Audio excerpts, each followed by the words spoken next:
নমস্কার বন্ধুরা, রূপসার গল্প কথায় আপনাদের স্বাগত জানাই। কালকে আমরা চলে গেছিলাম কাশীপুর উদ্যান বাটিতে। সেইখানে চলছে কল্পতরু উৎসব নিয়ে। চারিদিকটা খুব সুন্দর সাজানো ছিল। আজ ভিড়টা একটুখানি কম ছিল। প্রথমে জুতো জামা দিয়ে হাত ধুয়ে প্রবেশ করলাম ঠাকুর দর্শন করতে। ভেতরে ছবি তোলা নিষেধ ছিল, তাই জন্য ছবি আর কিছু ভিডিও দিতে পারলাম না।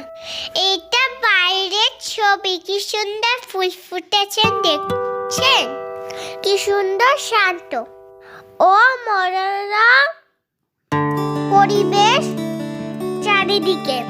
তারা চাইলে উদ্যান বাটি ঘুরে যেতে পারেন। রামকৃষ্ণ দেব এখানে থাকতেন।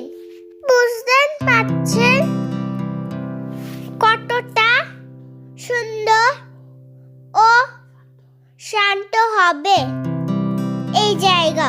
দেখুন কত ফুল দিয়ে কি সুন্দর ভাবে সাজিয়েছে চারিদিকে। এই দেখুন কল্পতরু গাছ।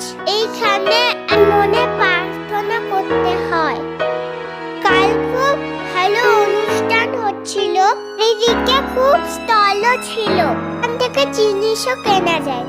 কাল একটু আমার শরীর খারাপ হয়েছিল, তাই এইখানেই ডাক্তার দেখিয়ে নিলাম।